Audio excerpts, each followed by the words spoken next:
বিশ্ববিদ্যালয়ের শিক্ষার্থী ও ছাত্রদল নেতা শাহরিয়ার আলম সাম্য হত্যার বিচারের দাবিতে ছাত্রদলের আয়োজনে বিক্ষোভ মিছিল চলছে শাহবাগ এলাকায় এবং শাহবাগ এলাকা থেকে হোটেল ইন্টারকন্টিনেন্টাল পর্যন্ত পুরো রাস্তা অবরোধ করে আন্দোলন করছেন ছাত্রদল। এবং আমরা সকাল থেকে দেখছি যে সকাল 10টা থেকে বিকাল 5টা পর্যন্ত এই বিক্ষোভ কর্মসূচি এবং অবরোধ কর্মসূচি চলবে। ছাত্রদলের বিক্ষোভ এবং অবরোধ কর্মসূচি চলছে তেমনটি কিন্তু আমরা দেখতে পাচ্ছি এবং আপনাদেরকে যেমনটি দেখাচ্ছিলাম শাহবাগ এলাকা থেকে শাহবাগ থেকে হোটেল ইন্টারকন্টিনেন্টাল পর্যন্ত পুরো এলাকা জুড়েই কিন্তু এই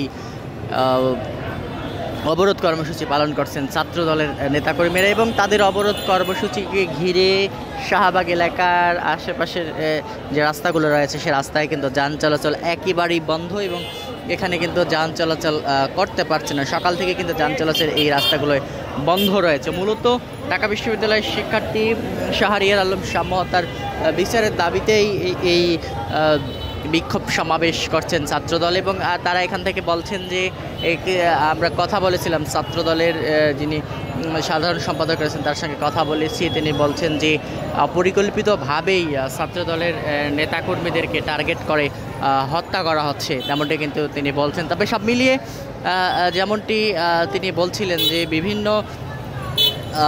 বিশ্ববিদ্যালয় থেকে শুরু করে প্রাইভেট ইউনিভার্সিটিতেও ছাত্রদলের নেতাকর্মীদেরকে টার্গেট করা হচ্ছে এবং সেগুলো দ্রুত যাতে করে বিচার হয়, দ্রুত এবং সঠিক সময়ে সঠিক বিচারের দাবিতেই কিন্তু তাদের এই বিক্ষোভ কর্মসূচি চলছে এবং এই বিক্ষোভ কর্মসূচি অব্যাহত থাকবে তেমনটি কিন্তু তারা বলছেন।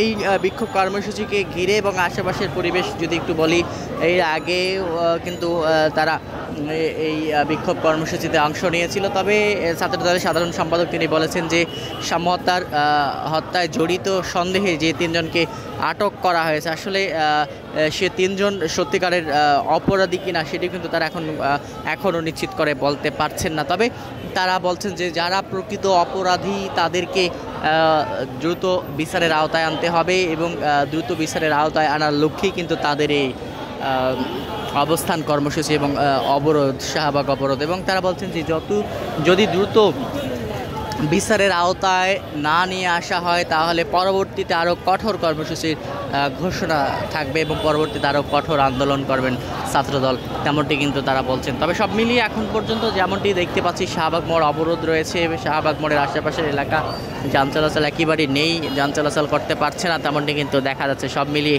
এই ছিল এখন পর্যন্ত শাহবাগ থেকে শাহবাগ মোড়ের সর্বশেষ পরিস্থিতি। আপনাদেরকে শাহবাগ থেকে শাহবাগ মোড়ের সর্বশেষ আপডেট দিচ্ছিলাম।